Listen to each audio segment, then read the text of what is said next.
Assalamualaikum. Welcome to Dubai Mix Channel. നമ്മൾ ഉണ്ടാക്കാൻ പോകുന്നത് ഗീ റൈസ് ആണ്, അതായത് നെയ്ച്ചോറ്.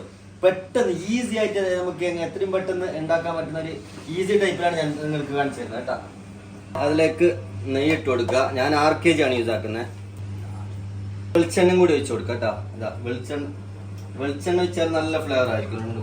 നമ്മൾ ഇതിലേക്ക് കുറച്ച് ഗ്രാമ്പു, കുറച്ച് കുരുമുളക്, ഒരു 4 പീസ് പട്ട, പിന്നെ ഒരു 4 ബേ ലീഫ്, ഇത്രയും സാധനം ഇട്ട് കൊടുക്കുകയാണ്. ഞാൻ ഓൾറെഡി ഇവിടെ വെള്ളം ചൂടാക്കി വെച്ചിട്ടുള്ളതാണ്. ഇതാ 1 ഗ്ലാസ് അരിക്ക് 1.5 ഗ്ലാസ് വെള്ളം വെള്ളക്ക് വെള്ളം തിളപ്പിച്ച് ഇട്ട് കൊടുക്കുക. തിളച്ച വെള്ളം കൂട്ടിയതാണ്. ഇനി അതിലേക്ക് അരി ഇട്ട് കൊടുക്കുക. ഇപ്പൊ ഫുൾ ഫ്ലെയിമിലാണ് ഉള്ളത് കേട്ടാ. ഒന്ന് അരിയിട്ട് ഒരു തള തിളക്കണം ഫുൾ ഫ്ലെയിമിൽ, പിന്നെ നമുക്ക് കുറച്ച് കൊടുക്കാം.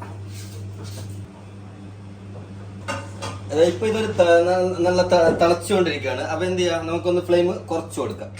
ഇനി ഒരു 8-10 മിനിറ്റ് വെച്ച് കൊടുത്താൽ ഈ ചെറിയ ഫ്ലെയിമിൽ ഇട്ട് കൊടുത്താൽ മതി. നമ്മളിപ്പോ ഏകദേശം 10 മിനിറ്റ് ആയി.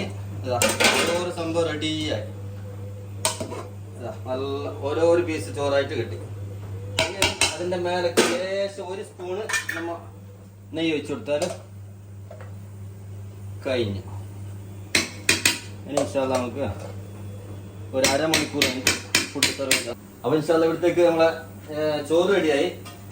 ഇനി എല്ലാവരും ഇൻഷാല്ലാ ഒന്ന് സപ്പോർട്ട് ചെയ്യുക. നമ്മളെ ചാനൽ സബ്സ്ക്രൈബ് ചെയ്യുക, മറ്റുള്ളവരിലേക്ക് ഷെയർ ചെയ്ത് കൊടുക്കുക. പിന്നെ എന്തെങ്കിലും പോരായ്മകൾ ഉണ്ടെങ്കിൽ അറിയിച്ചു തരാം. മാറ്റേണ്ടതാണെങ്കിൽ മാറ്റും ഇൻഷാല്ലാ. പിന്നെ പ്രത്യേകം പറയാനുള്ളത്, നമ്മൾ ഒരുപാട് വ്യൂവേഴ്സ് നമ്മളോട് ആവശ്യപ്പെട്ടതാണ് കോഴിക്കഞ്ഞി, പുതിയാപ്പിളക്കഞ്ഞി എന്നും പറയും, കോഴിക്കഞ്ഞി. അതിന്റെ റെസിപ്പി എത്രയും പെട്ടെന്ന് നമ്മൾ അപ്ലോഡ് ചെയ്യുന്നതായിരിക്കും ഇൻഷാല്ലാ. എല്ലാവരും നമ്മളുടെ ഓരോ ചാനലും സബ്സ്ക്രൈബ് ചെയ്ത് ബെല്ലൈക്കണും കൂടി അമർത്തുക, സപ്പോർട്ട് ചെയ്യുക.